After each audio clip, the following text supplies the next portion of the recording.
اقوام عالم اس سے متاثر ہوتی ہے۔ تو بہرحال تو یہ بات میں اس لیے رکھ رہا تھا آپ کے سامنے کہ ایک مومن بندہ جب ایمان لاتا ہے اللہ پر تو نہ صرف آخرت کی اچھی زندگی کا فائدہ نہیں اٹھاتا، دنیا میں بھی وہ ایک بہترین زندگی جو ہے جیتا ہے۔ تو آئیے ہم نے کچھ پوائنٹس پچھلی مرتبہ دیکھے تھے، تقریباً 8 اصولی باتیں میں نے آپ کے سامنے رکھی تھی، جس میں ہم نے سب سے پہلے ایمان و عمل صالح، دنیا کی بہترین زندگی کا طریقہ یاد رکھی، اس کے بعد ہم نے نماز، یقیناً یہ سب عنوان سب ٹاپکس کا تعلق دنیا اور آخرت دونوں سے، اس کے بعد ہم نے دیکھا تقوی، توبہ اور استغفار، اس کے بعد دیکھا تھا دعا، اور پچھلے جمعہ ہم نے ذکر، شکر اور صبر یہ باتیں لی تھی، اور یہ 8 اصول ہم نے دیکھ لی اب تک بہترین دنیا کی زندگی کے، اور ہر نقطے میں ہر اصول کے اندر ایک دنیا کی مصیبت یا پریشانی حل ہوتی ہے یاد رکھیے جب بندہ اس کو اختیار کرتا ہے۔ تو آئیے آج بھی 3 نکات رکھوں گا، اور انشاءاللہ جیسے ہمارا آج کا لاسٹ سیشن ہوگا اس دنیا کی بہترین زندگی کیسے حاصل کرے، یا فلاں اعمال کے دنیاوی فائدے، تقوی کے دنیاوی فائدے، صبر کے دنیاوی فائدے، ایسا بھی آپ سمجھ سکتے ہیں میرا۔ تو اس میں آخری 3 نکات میں آپ کے سامنے آج رکھوں گا، جس میں انشاءاللہ جو 9واں نقطہ آپ کے سامنے 9واں اصول رکھوں گا، جس کی وجہ سے ایک مومن بندہ دنیا کی بہترین زندگی پاتا اور آخرت میں کامیابی پاتا ہے یاد رکھیے۔ اور یہ نقطہ خاص طور سے ان کے لیے زیادہ مفید ہے جس میں دشمن جن لوگوں پر سوار ہو، شرارت پسند لوگ آپ کے خلاف شرارتیں کر رہے ہو، یا پھر لوگ آپ کے خلاف ہتھ کنڈے چل رہے ہو، چالے چل رہے ہو، جس سے آپ خوف زدہ ہیں، آپ پریشان ہیں، تو پھر کیسے اس سے نکلے؟ چونکہ ظاہر سی بات ہے خوف زدہ انسان دنیا کی اچھی زندگی نہیں پا سکتا ہے۔ ایک پریشان کن انسان کو ہم یہ نہیں کہہ سکتے کہ دنیا کی اچھی زندگی جی رہا ہے، حالانکہ اس کے پاس دولت، روپیہ، اولاد سب کچھ ہو، لیکن وہ دل سے اگر پریشان ہے، اس کو ڈر ہے دشمن کا، تو کیسے جیئیں گا؟ تو ظاہر سی بات ہے، تو یہ نقطہ یاد رکھیے، بڑا اہم نقطہ ہے کہ دنیا کی بہترین ایک اچھی زندگی حاصل کرنے کے لیے جس میں امن، امان، دشمن کا ڈر انسان کو نہ ہو، کسی کی چالوں سے وہ نہ ڈرتا ہو، اور وہ نقطہ یاد رکھیے اللہ پر توکل۔ اور اسی نقطے کا تعلق انسان کے رزق سے بھی ہے۔ میں دونوں باتیں انشاءاللہ، ویسے توکل کے کئی فائدے ہیں تو میں لیکن آج صرف 2 رکھوں گا، کیونکہ دنیا کی اچھی زندگی ہم لے رہے ٹاپک وہ ہے کہ امن و امان والی زندگی، اور دوسرا اچھا رزق ملے گا اگر انسان اللہ پر ویسا توکل کرے جیسا توکل کرنے کا حق ہے۔ اب توکل کیا ہوتا ہے؟ توکل کا معنی یہ ہے، میں یقیناً اس کے اصطلاحی معنی نہیں دے رہا ہوں، ڈیفینیشن نہیں بلکہ سمجھانے کے لیے، توکل کا معنی یہ ہے کہ جس ذات پر انسان اعتماد کرے اس پہ مکمل طور سے اپنا بھروسہ رکھے کہ بس وہی ذات کرنے والی ہے، ختم، یہ توکل ہے۔ اگر میں یہ کہتا ہوں کہ اللہ رب العزت پہ میرا توکل ہے تو مکمل طور سے میرا اعتماد یہ ہے کہ اللہ جو چاہے وہی کرے گا، کوئی دوسرا کچھ نہیں کر سکتا، یہ ہے توکل۔ لیکن ایک بات توکل کے فائدے دنیا میں ہے، اس سے پہلے رکھ دوں، یہ ہے کہ توکل کا بڑا بھونڈا معنی ہم میں بڑا رائج ہے، مشہور ہے، وہ کیا ہے کہ ہم اسباب کو اختیار نہ کرتے ہوئے یہ ہمیشہ کہتے ہیں ہم کو اللہ پہ توکل ہے۔ یہ سنت نہیں ہے۔ نبی اکرم صلی اللہ علیہ وسلم کے پاس ایک شخص آیا، ایک صحابی، اور کہ اللہ کے رسول میں اپنے اونٹ کو کھلا چھوڑوں یا اس کو باندھ کر رکھوں؟ مطلب ان کے نزدیک ان کو لگا توکل کا معنی ہے کہ ان کو کھلا چھوڑ دینا اللہ پہ بھروسہ رکھ کر، جیسے کہ آج کے زمانے میں کہوں گاڑی کو چابی رکھ کے میں چھوڑ دوں کہ مسجد کے باہر یا راستے میں، اللہ پہ بھروسہ ہے میرا توکل؟ تو نبی اکرم صلی اللہ علیہ وسلم فرمایا نہیں، پہلے اونٹ باندھ پھر اللہ پہ توکل کر، اسباب کو اختیار کر پھر اللہ پر توکل کر۔ چونکہ ہمارے پاس توکل کا یہ بھونڈا معنی بہت رائج ہے، اللہ کرنے والا سب کچھ کرے گا، میں کچھ نہیں کروں گا، مطلب یہ کہ میں گھر میں لیٹ کر منہ کھول کے پڑا رہوں گا اور یہ کہوں گا کہ رزق دینا اللہ کا کام ہے، میرا توکل اللہ رزق دے گا، میرا رزق میرے منہ میں خود بخود آ جائے گا۔ کیسے؟ انبیاء کے ساتھ نہیں ہوا۔ بڑے بڑے انبیاء بازاروں میں گئے کمانے کے لیے، بلکہ قرآن میں تو کچھ انبیاء پہ الزام لگا، یہ ایسے کیسے نبی ہو سکتا ہے، یہ تو ہمارے ایسا کماتا دھماتا ہے۔ کیونکہ لوگوں کو لگا انبیاء بولے تو اسپیشل، کچھ خاص، جو انسان جو عام کام کرتے ہیں ان کو ضرورت نہ اس کو، ان کو نہ کوئی دکھ ہوتا ہو، نہ تکلیف ہوتی ہو، نہ ان کا آزمائش سے گزرتے ہو، فلاں فلاں، وہ سوچتے تھے ایسے۔ ان کو لگا یہ کیا ہے، یہ تو ہمارے جیسے کام دھام کرتے ہیں۔ اور ہم نے دیکھا آدم علیہ السلام کاشتکار تھے، کھیتی باڑی کرتے تھے۔ ادریس علیہ السلام کے تعلق سے آتا ہے کہ آپ درزی تھے۔ موسیٰ علیہ السلام کے تعلق آپ آرکیٹیکٹ یا جس کو کہیں گے بلڈنگز وغیرہ کنسٹرکشنز کرتے تھے۔ عیسیٰ علیہ السلام کے تعلق سے بائبل کہتی ہے کہ آپ بڑائی تھے، کارپینٹر تھے۔ نبی اکرم صلی اللہ علیہ وسلم پہلے مرحلے میں زندگی کے چرواہے تھے، اس کے بعد تاجر تھے، اس کے بعد ایک بڑے تاجر تھے۔ یہ سب ہم نے دیکھا نا، تو یہ اسباب نہیں تو کیا ہے؟ تو توکل کا یہ بھونڈا معنی کوئی نہیں کہ میں کچھ نہیں کروں گا اور اللہ مجھے دے دیں گے، یہ نہیں، میں جو میرے پاس اسباب ہے ان کو اختیار کروں گا، میرا توکل پورا اللہ پہ ہے کہ اللہ اس کے ذریعے نہیں، اللہ دینے والا ہے، لیکن جو اسباب ہے جو اللہ نے حکم دیا اپنے نبی کے ذریعے میں اسباب کو اختیار کروں گا۔ اللہ رب العزت کو معجزہ دکھانا ہے۔ معجزے کیا ہوتے ہیں؟ یہ کسی فزیکل لاز کو نہیں مانتے ہیں، یہ ہر فزیکل لاز کو ڈیفائی کر دیتے ہیں، اس کے خلاف جاتے ہیں معجزے۔ جیسے کہ ایک لکڑی کا سانپ بن جانا، ایک نان لیونگ تھنگ کا لیونگ تھنگ موجود میں آنا ناممکن ہے، یہ کسی فزیکل لا طبعی قوانین کے خلاف ہے، اس کو بولتے ہیں معجزہ۔ لیکن ان معجزوں کو بھی اللہ رب العزت سیدھے نہیں کرتا ہے، انبیاءوں سے کہتا ہے پہلے جو اسباب ہے اس کو اختیار کرو۔ نبی اکرم صلی اللہ علیہ وسلم ایک جنگ کے اندر ہے، آپ نے کہا کہ پانی کا پہلا جو بھی ذریعہ ملے گا، چشمہ، کوئی اس میں ہاتھ نہیں ڈالیں گے جب تک میں نہیں پہنچوں گا۔ اس کے بعد نبی اکرم صلی اللہ علیہ وسلم جاتے ہیں،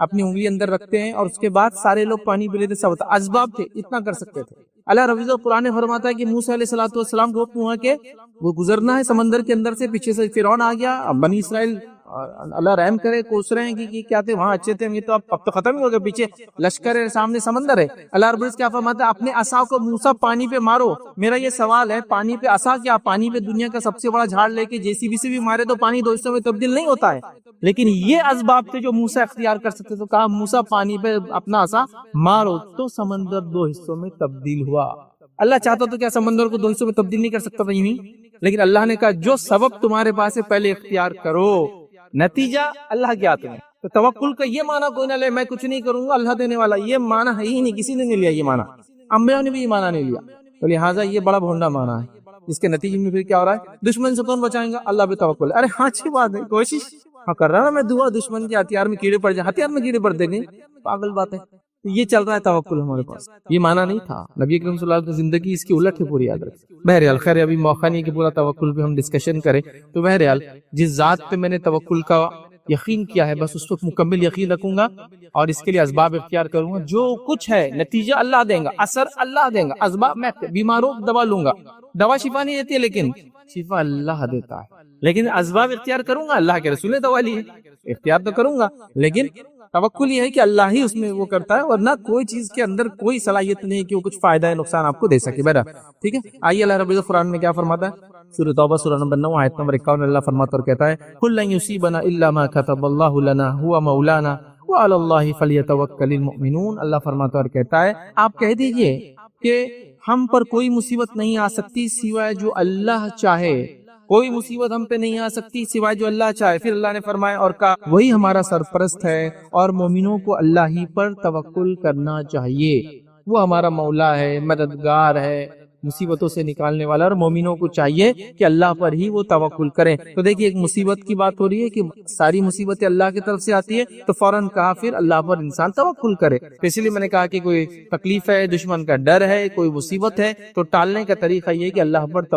توکل بندہ اختیار کرے جیسا توکل کرنے کا اس کا حق ہے، تو اللہ تعالیٰ ان مصیبتوں کو آپ سے ٹال دیتا۔ اللہ نے کہا مومنوں کی چاہیے کہ وہ اللہ پر ہی توکل کرے، تو لہٰذا کوئی مصیبت، کوئی دکھ، کوئی تکلیف، کوئی دشمن میرے خلاف چل نہیں سکتا جب تک کہ اللہ رب العزت نہ چاہے، وہ اللہ کی طرف سے نہ ہو، اور میں اللہ پر توکل کروں اور اپنے اسباب کو اختیار کرتے ہوئے زندگی میں دنیا میں آگے بڑھوں تاکہ اس آزمائش سے نکلوں۔ یہ بات بھی آپ سمجھ لیں، کوئی آزمائش اگر اللہ کی طرف سے بھی ہو تو اس کو ہٹانا ہمارے لیے ضروری ہے۔ آپ یہ نہیں کہہ سکتے کہ میں اس میں چلتا جاؤں گا، جیسا کہ اللہ کی طرف سے بیماری آزمائش ہے، لیکن مومن نہ کہنے میں بیمار کنٹینیو رہوں گا اس لیے کہ آزمائش ہے اللہ کی، میں کیسے ہٹا سکتا ہوں؟ نہیں، اس کے خلاف کام کرتے رہنا، جو چیز آپ کو نقصان دیتی ہے سنت ہے یاد رکھیں، چاہے وہ آزمائش کیوں نہ ہو۔ تو یہ اہم چیز یاد رکھیں، اس کو سمجھنا چاہیے۔ آئیے اللہ رب العزت دوسرا فرماتا ہے سورہ طلاق سورہ نمبر 65 آیت نمبر 3 میں اللہ فرماتا ہے کہتا ہے وَمَن يَتَوَكَّلْ عَلَى اللَّهِ فَهُوَ حَسْبُهُ، جو اللہ پر توکل کرتا ہے اللہ اس کے لیے کافی ہو جاتا ہے، جو اللہ پر توکل کرتا ہے اللہ اس کے لیے کافی ہو جاتا ہے۔ تو ہمیں چاہیے اللہ پر ہم توکل کرے، اللہ رب العزت انشاءاللہ اس میرے اور آپ کے لیے کافی ہو جائیں گا، دشمنوں کے خلاف، بیماری کے خلاف، مشکلوں کے خلاف، رزق کی تنگیوں کے خلاف اللہ کافی ہو جائیں گے۔ بس میں اپنی کوششیں کرتی ہوں اللہ پہ بھروسہ کرتے ہوئے، یہ بڑی اہم بات ہے یاد رکھیے۔ آئیے نبی اکرم صلی اللہ علیہ وسلم نے ڈر کے اندر یا خوف کے ماحول میں کیسا اللہ پر توکل کیا۔ صحیح بخاری کی روایت ہے، نبی اکرم صلی اللہ علیہ وسلم ایک واقعہ ہونے کے بعد صحابہ کو واقعہ سنا رہے ہیں۔ اب واقعہ بڑا لمبا ہے کہ نبی اکرم صلی اللہ علیہ وسلم ایک جنگ کے اندر تھے، وہاں سے آ رہے تھے، صحابہ آرام کرنے کے لیے لیٹے، اللہ کے رسول ایک طرف چلے گئے، صحابہ ایک طرف چلے گئے، نبی اکرم صلی اللہ علیہ وسلم کی تلوار نکال کے جھاڑ پہ لگا دی، اب آرام کر رہے تھے، ایک شخص آیا اور اس نے نبی اکرم صلی اللہ علیہ وسلم کی تلوار نکال لی میان میں سے، اور اللہ کے رسول صلی اللہ علیہ وسلم کے سر پہ کھڑا ہو گیا، اور کھڑا ہو کے یہ الفاظ کہا جو اللہ کے رسول نے بعد میں صحابہ کو سنایا کہ اس شخص نے میرے ساتھ ایسا کیا تھا، اور ابھی وہ شخص دیکھو یہاں بیٹھا ہے کیونکہ بعد میں ایمان لا لیا تھا، تو کہ بیٹھا ہے اس نے یہ کیا تھا، کیا کیا اس شخص نے، تلوار نکالی اور کہا، اس نے کہا کہ اب تمہیں مجھ سے کون بچا سکتا ہے محمد۔ وہ ایک مومن نہیں تھا، کافر تھا، اور وہ طاق میں تھا، اور نبی اکرم صلی اللہ علیہ وسلم شاید بہت دیر سے پیچھے تھا، اب اس کو لگا کہ موقع ہے، آپ صلی اللہ علیہ وسلم پہ اٹیک کر سکتا ہے وہ۔ نبی اکرم صلی اللہ علیہ وسلم نے جب آنکھ کھولی، سوئے وہ آدمی گھبرایا تھا، ڈر جاتا ہے، دشمن سامنے کھڑا ہے، تو نبی اکرم صلی اللہ علیہ وسلم اس نے کہا کہ تم کو مجھ سے کون بچائیں گا، تو آپ نے کہا کہ اللہ کے رسول فرمایا، میں نے اس سے کہا جو صحابہ کو قصہ سنا رہے ہیں کہ اللہ تعالیٰ بچائیں گا۔ سمپل سادی بات، اللہ پہ توکل اسی کو کہتے ہیں، چونکہ آپ کچھ بھی نہیں کہہ سکتا نا، آدمی دیکھیے اب ایسے اسٹیٹ میں ہے کہ دشمن سر پہ تلوار لے کے کھڑا ہے، اسباب اختیار کرنے کا ٹائم میں نہیں، چونکہ آپ نیند میں سے اٹھتے ہیں نا تو آپ کے ہاتھ پر ایک طرح سے شل رہتے ہیں، اتنا اس میں رفتار نہیں ہوتی ہے، سستی ہوتی ہے، اچانک آپ ایکشن نہیں لے سکتا ہے، اب کوئی کھڑا ہو جائے اور تلوار ہے، دیکھیے اس کا اپر ہینڈ ہے، جس کا معنی یہ کہ وہ اٹیک کر سکتا ہے، تو آپ نے سمپل کہا اللہ، کہا کہ تمہیں محمد مجھ سے کون بچائیں گا؟ آپ نے فرمایا اللہ۔ اس نے پھر کہا کہ آج تم کو مجھ سے کون بچائیں گا؟ پھر سوال کر رہا ہو۔ نبی اکرم صلی اللہ علیہ وسلم نے کہا اللہ۔ اس کے بعد اس کے ہاتھ سے تلوار گر گئی اور وہ ایک طرف جا کر بیٹھ گیا۔ پھر اللہ کے رسول نے قصہ صحابہ کو سنا اور کہا وہ دیکھو بیٹھا ہوا ہے وہ جو ابھی یہ کہہ رہا تھا۔ مطلب نبی اکرم صلی اللہ علیہ وسلم کے توکل کو دیکھ کر وہ پست ہو گیا، یار یہ آدمی ڈر نہیں رہا، میں اس پہ اٹیک کرنا، اس کو مارنا چاہ رہا ہوں اور یہ کہہ رہا اللہ بچائیں گا۔ مطلب یہ واقعی میں اللہ کا رسول ہے جو ڈر نہیں رہا، ایسی حالت میں بھی یہ نہیں کہہ رہا بچنے کو بھاگ نہیں رہا۔ ہوتا نا جھوٹا آدمی تو گر جائے گا، معافی مانگ لے گا، کیا کچھ نہیں کر لیں گا، اللہ ختم فریش۔ اور تلوار اس کے ہاتھ سے گر گئی اور اس کے بعد وہ سائیڈ میں جا کر بیٹھ گیا۔ کچھ روایتوں میں اور بھی الفاظ ہے کہ اللہ کے رسول نے تلوار اٹھائی، پھر اس سے کہا بہرحال، لیکن اس واقعے کے اندر صحیح بخاری میں اس پہ معاملہ ختم ہوا اور وہ بازو جا کر بیٹھ گیا۔ تو دشمن کے ڈر سے اللہ کے رسول نے توکل کیا اس کا۔ آئیے توکل کا جو میں نے دوسرا کہا تھا، رزق سے بھی اس کا گہرا تعلق ہے، وہ اس طرح سے یاد رکھیے کہ انسان رزق کے لیے بڑی جدوجہد کرتا ہے، لیکن اللہ پہ توکل کرنے کے اندر رزق چھپا ہے۔ اللہ پہ بھروسہ کریں گا تو انسان رزق اس کو ملے گا اندر۔ اور یہ بات صرف اس کے لیے نہیں جو رزق کماتا ہے، جو نہیں بھی کماتا ہے اس کا کام بھی رزق کے لیے اللہ پہ توکل کرے۔ ایسا عورتیں ہوتی کمانے دھمانے نہیں جاتی ہے نا، لیکن اس کا معنی یہ نہیں ہے وہ توکل کریں گے اللہ پر، اپنے بچوں کو توکل سکھائیں گے، اپنے ہسبینڈ اپنے شوہر کو توکل سکھائیں گے، پوری فیملی مل کے توکل کریں گی۔ توکل کا ثمرہ یہ ہوگا کہ ان کو رزق ملے گا، یہ کوئی ضروری نہیں کہ وہ کماتا ہو یا نہیں کماتا ہو۔ تو بہرحال توکل کے تعلق سے جو واقعات ہے وہ اس طرح سے یاد رکھیے کہ نبی اکرم صلی اللہ علیہ وسلم فرماتے اور کہتے ہیں، حضرت عمر کو غالباً ایک روایت کے اندر اپنے یہ الفاظ کہتے وہ یہ ہے، اگر تم اس طرح سے اللہ پر توکل کرو جس طرح سے اس پر توکل کرنے کا حق ہے،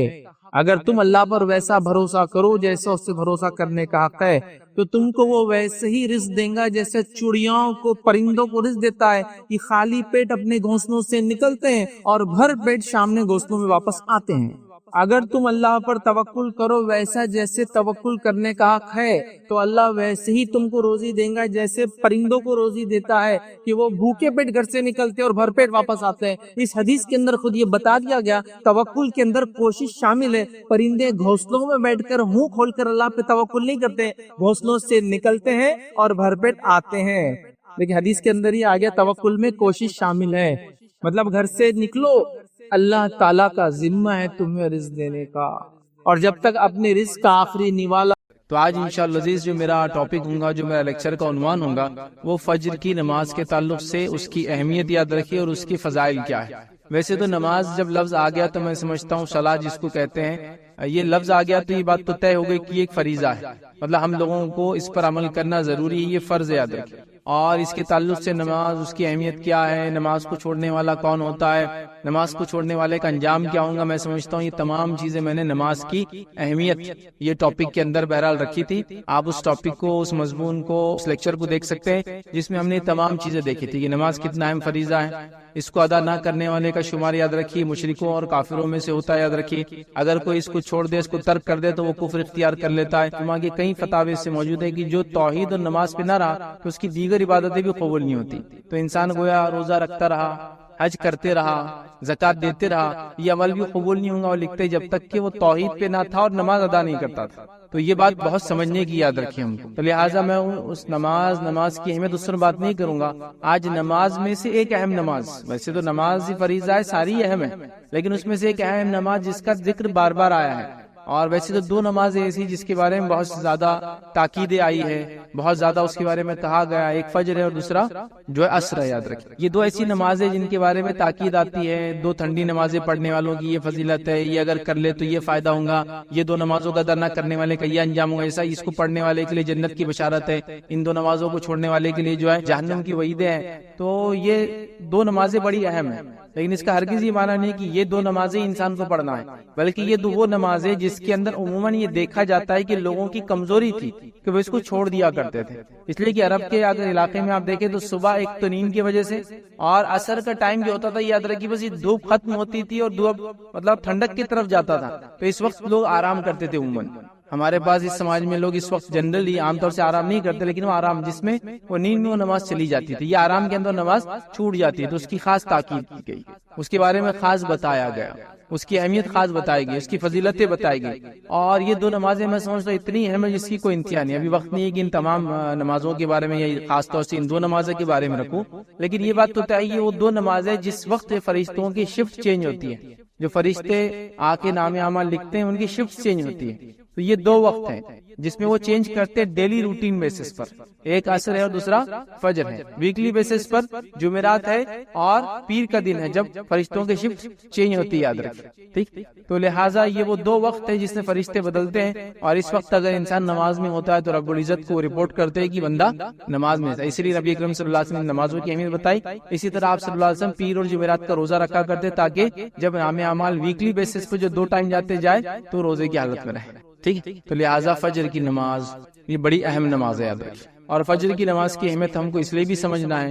کہ جس سماج میں ہم رہتے ہیں اس سماج کی کیفیت اور حالت یہ ہے کہ ہم دن بھر جانوروں کی زندگی گزارتے ہیں اور تھک جاتے ہیں، اور رات میں پھر پوری تھکان کو اتارنے کا اتنا لمبا ہم بس پروسیس ہے کہ وہ رات کی تھکان ہوتا ہے تو رات میں دیر سے سونا، دن بھر کام کر کر کے تھک جانا، رات میں پھر دیر سے سونا اور صبح پھر سوتے رہنا، اور اس کے بعد سورج نکلنے کے بعد پھر اٹھ کر جو اپنے کام کاج کو ہم شروع کرتے ہیں۔ اور فجر کی نماز کو عموماً یہ دیکھا جاتا ہے، میں کسی پر بھی الزام نہیں لگا رہا ہوں، لیکن عموماً یہ دیکھا جاتا ہے مسجدوں کے حال سے، گھروں کے حال سے، محلوں کے حال سے اس کا بالکل پورا اندازہ ہے کہ اس نماز کو سب سے کم پڑھا جاتا ہے، مطلب نمازیں دیگر جتنی بھی پڑھی جاتی ہے اس میں سب سے کم جس نماز کو پڑھا جاتا ہے وہ فجر ہے، جبکہ اس کو پڑھنا انتہائی ضروری ہے، بے انتہا ضروری ہے، مطلب بہت زیادہ اہمیت کی حامل ہے۔ ساری نمازیں ہیں لیکن چونکہ یہ نیند کا وقت ہوتا ہے، غفلت میں یہ چیز، یہ نماز عام طور سے دیکھا جاتا ہے چھوٹ جاتی ہے۔ ہمارے سماج میں عموماً فجر کی نماز سب سے کم اور مغرب کی نماز سب سے زیادہ پڑھی جاتی ہے، لیکن اس کا ہرگز معنی نہیں ہے کہ 99% مغرب کی پڑھتے ہیں تو فجر کی 50% مطلب کم زیادہ، ایسا نہیں ہے۔ اس کی حالت یہ ہے کہ چند فیصد میں کہہ سکتا ہوں وہ فجر کی پڑھتے ہیں تو ایک 20-25-50% مشکل سے بمشکل، الگ الگ علاقوں میں الگ الگ تعداد ہے، لیکن ہو سکتا ہے مغرب پڑھتے ہوں گے۔ آپ سمجھ رہے بات؟ تو یہ ہماری حالت ہے، یہ ہماری کیفیت ہے نمازوں کے بارے میں، تو خاص طور سے فجر کی نماز۔ اور فجر کی نماز اس لیے بھی اہم ہے کہ اگر فجر کی نماز کو ہم پڑھنا شروع کر دیں، یاد رکھیں، تو دیگر ساری نمازیں ہم پر آسان ہو جائیں گی، اس لیے کہ اگر مشکل کے اعتبار سے دیکھا جائے تو سب سے مشکل یہی نماز ہوتی ہے، کیونکہ صبح اٹھنا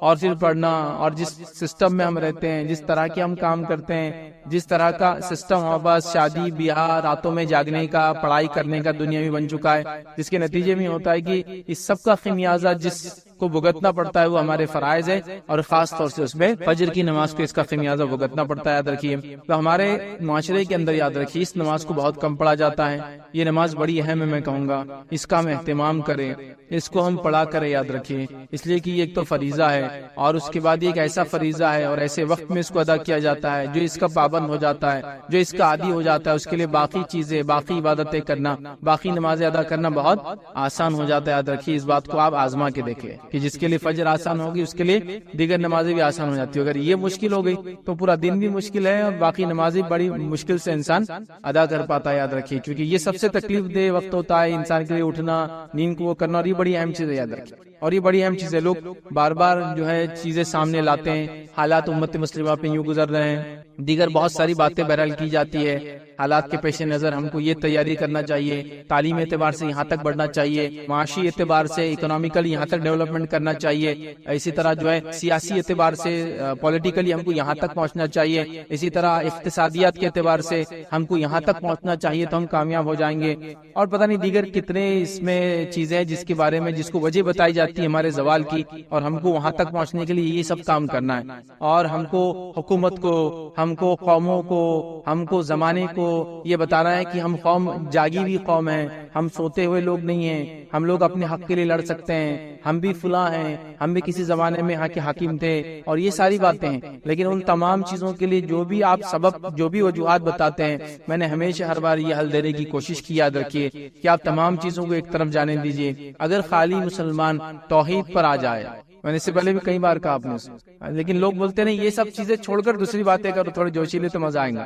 اگر توحید پہ ہم جمع ہو جائے اور ساری امت مل کے اگر نمازیں ادا کرنے لگے اور صرف فجر کے اندر ہی اٹھ جائے تو یہ قوموں کے لیے، حکومتوں کے لیے کھلا اعلان ہوگا کہ وہ قوم جاگ رہی ہے، اتنا ہی کافی، باقی تو میں کچھ بول ہی نہیں رہا ہوں اس کا۔ اور جب فجر کی کوئی پابند ہو جائے تو باقی ظہر اثر مغرب شاہ انشاءاللہ وہ کوئی بہت بڑا مسئلہ نہیں ہوتا ہے۔ تو میں تو اتنا ہی سلوشن دے رہا ہوں کہ ہم اتنے جلوس جلائس نکال رہے ہیں نبی کی محبت میں، اولیاء اللہ کی محبت میں، ہمارے اگر حقوق مارے جا رہے تو اس کی خلاف ورزی میں، ہماری جانیں لی جا رہی تو اس کے جواب کے اندر ہمارا خون بہا جا رہا ہے تو اس کو ہم جواب دینا چاہتے ہیں، لیکن جو کرنے کا کام ہے اگر وہ کرنے لگی قوم، تو میں آپ کو کہہ رہا ہوں نا ہم کو کوئی دوسرا جواب، کوئی جلوس اور جلائز اور کوئی اپنے حق کے احتجاج کے لیے کچھ کرنے کی ضرورت نہیں ہے۔ قومیں جب ہم کو فجر میں رات کے وقت اٹھ کر نمازوں کو جاتے ہوئے دیکھیں گی تو یہ خود اعلان ہوگا کہ یہ سوتی ہوئی قوم نہیں ہے، اس کو آپ بہلا پھسلا کر کچھ بھی کام کرا نہیں سکتے یاد رکھیں۔ لیکن یہ حل، یہ سلوشنز کسی کو بھی پسند نہیں یاد رکھیں۔ ہم کو جوشیلی باتیں چاہیے۔ حالات یہ ہے وہ کئی سارے نئے کام کرنے میں آپ کو مددگار ثابت ہوں گے یاد رکھیں، اور کئی سارے کام امت کو کرنا ہے یاد رکھیں، یہ سب سے صحیح وقت ہے اس کے لیے۔ تو صبح میں برکت ہے یاد رکھیں، اور جتنے لوگوں کی تجارتیں صبح ہوتی ہے ان تجارتوں کو آپ غور کیجیے، ان تجارتوں کو آپ مانیٹر کیجیے، اور ان تجارتوں کی برکت کو دیکھیے، ان کی برکت، ان کے مال میں برکت، ان کے بیوی بچوں کے اندر برکت آپ دیکھیے وہ۔ اچھا، اس کے اندر میں یہاں تک بھی آپ کو کہہ سکتا ہوں، اگر بے دین بھی ہوتا آپ یہ چیز محسوس کر سکتے، صرف اس وقت کی برکت کو لے رہے ہو، لیکن اس کے اندر اگر نماز پڑھ کے کرتے تو اور بھی فائدہ ہوتا۔ ایک انسان دنیا میں آتا ہے، خوش بھی ہوتا ہے، غمگین ہوتا ہے، خوشی بھی ہوتی ہے، مومن بھی ہو تو خوش ہوتا ہے، کافر بھی تو خوش ہوتے ہیں نا، خوشیاں ان کو الگ الگ ملتی ہے دنیا، تو فائدہ تو اٹھا رہے ہیں۔ تو وہ لوگ آپ ان کو دیکھیں گے، ایون وہ لوگ جو مانتے نہیں اللہ پر ایمان نہیں رکھتے، وہ بھی اس کا فائدہ اٹھا سکتے اگر صرف فجر میں جاگنا شروع ہوتا ہے۔ اور فجر کی تجارتیں آپ ساری دیکھیے، جو تجارتیں سحر سے اور فجر سے چالو ہو جاتی ہے ان کی برکتیں الگ ہیں، ان کا معاملہ ہی الگ ہے، ان کے حالات ہی الگ ہیں، جو بھی آپ اس کو کاؤنٹ کر سکتے ہیں۔ تجارتیں، سبزی اور ترکاری کا تجارت، پھل اور فروٹ کی تجارتیں ہے نا، اسی طرح مٹن اور فش کی تجارتیں، جو گوشت وغیرہ ہوتے ہیں، نان ویج چیزیں ہوتی ہیں، اس کی تجارتیں آپ دیکھیں، دودھ وغیرہ کی تجارتیں ہے نا، منڈیاں کب سے لگ جاتی ہے؟ صبح فجر سے شروع جاتے ہیں نا۔ اور ان کی زندگیاں دیکھیں، ان لوگوں کی، ان کی برکتیں دیکھیے، ان کی اولادوں کو دیکھیے آپ، اور تمام ان کی صحت دیکھیے، ان کے حالات دیکھیے آپ، عجیب و غریب حالات۔ تو اللہ تعالیٰ نے اس وقت میں برکت رکھی ہے، امت اس سب سے اہم وقت کو سونے میں برباد کری۔ مسلم ممالک میں اگر آپ جائیں گے، کچھ ہر کوئی تو نہیں، لیکن ایک سعودی کی میں مثال دے سکتا ہوں، صبح آفس کے وقت جو ہے 7 بجے چالو ہوتا ہے، مارننگ 7 سے آفس چالو ہوتے ہیں، تو جب صبح 7 بجے آفس چالو ہوتا ہے 3 سے 4 بجے آپ فری ہو جاتے ہیں۔ اس کے بعد صبح بھی آپ کی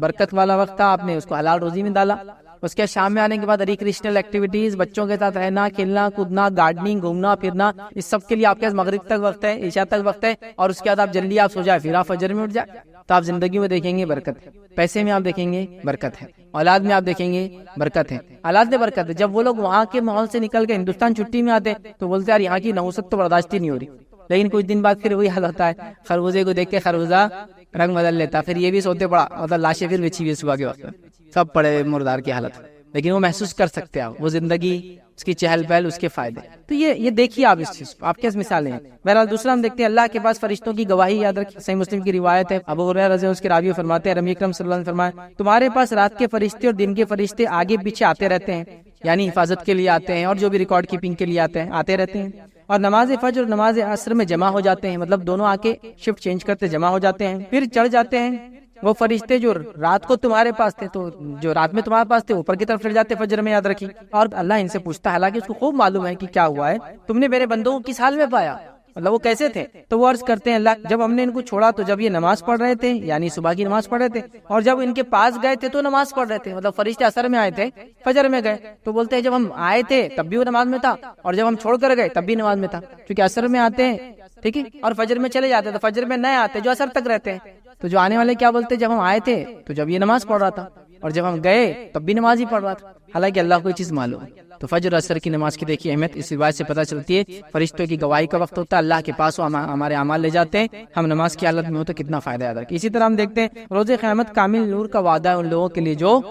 فجر کی نماز پڑھتے ہیں۔ آئیے سنن نبی داؤد کی روایت ہے، نبی اکرم صلی اللہ علیہ وسلم نے فرمایا کہ خوشخبری دو قیامت کے روز کامل نور کی ان لوگوں کو جو اندھیروں میں مسجد کی طرف چل کر آتے ہیں، خوشخبری دو ان لوگوں کو کامل نور کی روز قیامت، ان لوگوں کو جو اندھیرے میں نماز کے لیے مسجد کی طرف آتے ہیں، اور ظاہر سی بات ہے اندھیرے میں نماز کے لیے مسجد جب انسان آتا ہے وہ فجر کا وقت ہوتا ہے اور اندھیرا ہوتا ہے، اور نبی اکرم صلی اللہ علیہ وسلم کے زمانے میں لوگ اندھیرے کے وقت نماز کے لیے جاتے تھے، مطلب فجر بہت اول وقت پڑھتے تھے، اور روایت میں آتا ہے کہ نبی اکرم صلی اللہ علیہ وسلم جب نماز پڑھ کر بھی نکلتے تو اندھیرا ہوتا تھا۔ سمجھ میں آ رہی ہے بات؟ ہمارے پاس کیا ہوتا ہے معلوم آپ کو کہ مسجد میں جاتے بہت سے لوگ اور لائٹیں بند کرتے،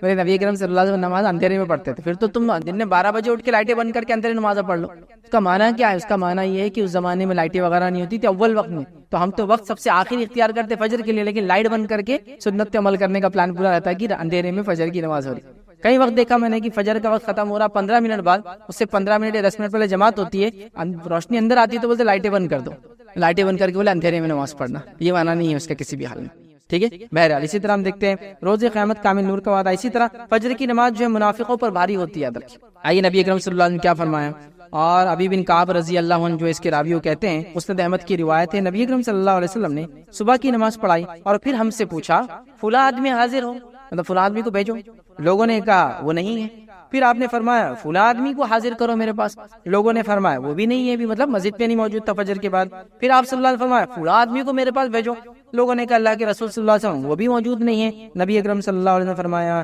بے شک یہ دو نمازیں, مطلب عشاء اور فجر, یہ دو نمازیں منافقوں پر بڑی بوجھل ہوتی ہے, بھاری ہوتی ہے, مشکل ہے ان کے لیے پڑھنا. اگر وہ جان لے کہ ان دو کا اجر و ثواب کیا ہے تو ان کی ادائیگی وہ ضرور کریں گے اور اس کی ادائیگی کے لیے آئیں گے, اگرچہ ان کو اپنے کمر کے بل گھسیٹ کے کیوں نہ آنا پڑے یا اپنے کمر کے بل کھسک کے کیوں نہیں آنا پڑے. مطلب ایک آدمی جب چل نہیں سکتا تو کیا کرتا ہوں, پیروں میں طاقت نہیں رہتی تو اپنے پیر کو اور کمر کو اٹھا کے ہاتھ کے بل آگے ٹیکتا, پھر پیر آگے لے جاتا ہے نا. تو وہ اپنے کمر سے چل کر آنے کی کوشش کریں گے نماز کے لیے. تو آپ نے فجر کے بعد آواز دی 2-3 لوگوں کو, لوگوں نے کہا نہیں ہے, تو کہا دو نمازیں بڑی بوجھل ہے منافق کے لیے, فجر اور عشاء. یاد رکھیں. ٹھیک ہے. تو بہرحال جو نماز فجر چھوڑتا ہے, یاد رکھیے اس میں نفاق کی ایک علامت ہے, اس کا معنی یہ ہوا. اسی طرح ہم دیکھتے ہیں فجر کی 2 رکعتیں دنیا اور اس کے اندر جو کچھ ہے اس میں سب سے بہتر ہے. آئیے نبی اکرم صلی اللہ علیہ وسلم فرماتے ہیں, صحیح مسلم کی روایت ہے, ام المؤمنین عائشہ رضی اللہ عنہا فرماتی ہے اللہ کے رسول صلی اللہ علیہ وسلم نے فرمایا فجر کی 2 رکعتوں کے بارے میں فرمایا مجھے ساری دنیا سے زیادہ یہ پیاری اور محبوب ہے. ساری دنیا میں جو کچھ اس سے زیادہ مجھے محبوب فجر کی 2 رکعتیں. یاد رکھیں. اسی طرح یاد رکھیں فجر کی اہمیت کے تعلق سے جو ایک بات ملتی ہے وہ یہ ہے, یاد رکھیں فجر کی 2 نفل نمازیں نبی اکرم صلی اللہ علیہ وسلم ہمیشہ پڑھا کرتے تھے. حالانکہ سفر میں تو ہم لوگ قصر کرتے ہیں, نوافل وغیرہ سنت وغیرہ موقعات چھوڑ بھی سکتے ہیں آپ, لیکن نبی اکرم صلی اللہ علیہ وسلم 2 نمازیں ایسی ہے جو فرض کے علاوہ بھی سفر میں آپ کبھی نہیں چھوڑتے. ایک فجر کی 2 رکعت اور وتر کی نماز, یہ آپ سفر میں بھی نہیں چھوڑتے تھے, حالانکہ سفر میں آپ دوسری نمازیں چھوڑتے تھے. آئیے حدیث کے الفاظ اس طرح سے بخاری کی روایت ہے, عائشہ رضی اللہ عنہا فرماتی ہے اور کہتی ہے نبی اکرم صلی اللہ علیہ وسلم کسی نفل نماز کی فجر کی 2 رکعتوں سے زیادہ پابندی نہیں کرتے تھے. کسی نفل نماز کی اتنی پابندی نہیں کرتے جتنی فجر کی 2 رکعت ہی کرتے, چونکہ فجر کی نماز ہی اہم ہے, پھر اس کی 2 سنت کی بھی آپ اتنی سختی سے پابندی کرتے کہ دوسری روایت میں آتا آپ سفر میں بھی ان نمازوں کو کبھی کبھی نہیں چھوڑتے. یاد رکھیے ان چیزوں کو ہم کو سمجھنے کی ضرورت ہے. آئیے فجر پڑھنے والوں کی فضیلت کیا وہ آپ کے سامنے رکھتا ہوں. پہلی چیز یاد رکھیے فجر پڑھنے والا یاد رکھیے اللہ کی پناہ میں چلا جاتا ہے. فجر پڑھنے والا اللہ کی پناہ میں چلے جاتا ہے. آئیے روایت کے الفاظ صحیح مسلم کی روایت ہے, آپ صلی اللہ علیہ وسلم نے کہا جس آدمی نے صبح کی نماز پڑھی تو وہ اللہ کی ذمہ داری میں ہے, اللہ کی امان میں ہے, اللہ کی پناہ میں ہے, اللہ کی گارنٹی میں ہے, اللہ اس کا ضامن ہے, مطلب وہ اللہ کی ضمانت میں آ چکا ہے. جس نے فجر کی نماز پڑھی وہ اللہ کی ذمہ داری میں ہے. ذمہ داری سمجھتے نا, ضامن گارنٹر ہو گیا اللہ اس کا. پھر آپ نے فرمایا ذمہ داری میں, بس اللہ تم سے اپنی ذمہ داری کا سوال نہیں کریں گا تو جس سے اللہ مطلب پھر اللہ تعالیٰ تمہاری ذمہ داری کا تم سے پھر سوال نہیں کریں گا فجر ہو گئی تو, لیکن جس سے اللہ ذمہ داری کا سوال کر لے, اسے سوال طلب کر لیا تو وہ آندھے منہ جہنم کی آگ میں ڈال دیا جائے گا. تو پھر جس نے فجر پڑھ لی وہ ذمہ داری سے بری ہوا, اور اللہ ذمہ داری سے جس کو بری کر دے تو بچ گیا. لیکن جس سے اللہ تعالیٰ اس کی ذمہ داری کے بارے میں پوچھ لیں گا تو اس کو آندھے منہ جہنم کی آگ میں ڈال دیں گے, مطلب منہ کے بل گھسیٹ کے جہنم کی آگ میں ڈال دیا جائے گا. تو جو انسان فجر پڑھ لے وہ اللہ کی امان میں ہے, وہ اللہ کی ذمہ داری میں ہے, وہ اللہ کی سیفٹی اینڈ سیکورٹی میں ہے. اور جس نے فجر چھوڑ دی تو اب اس کی سیفٹی اور سیکورٹی دن بھر نہیں ہو سکتی. اس کو اپنے جان بچانے کے لیے دنیا بھر کی چیزیں کرنا پڑیں گی. یاد رکھیں دنیا بھر کی چیزیں کرنا پڑیں گی. سمجھ رہے اس بات, یہ بات بڑی سمجھنے کی. یاد رکھیں. تو میں نے جو بات شروع میں کہی تھی کہ ہم لوگ اپنی جان, اپنے مال, اپنی عزت, اپنی آبرو, اپنے خون کے لیے پریشان ہے نا, تو میں نے اس لیے کہا تھا نا کہ فجر اگر ہونا شروع ہو جائے تو ایکچولی ہم اللہ کی ذمہ داری میں آ جاتے ہیں. اور جب اللہ ذمہ داری لے لے کسی قوم کی, کسی بندے کی, کسی گروہ کی,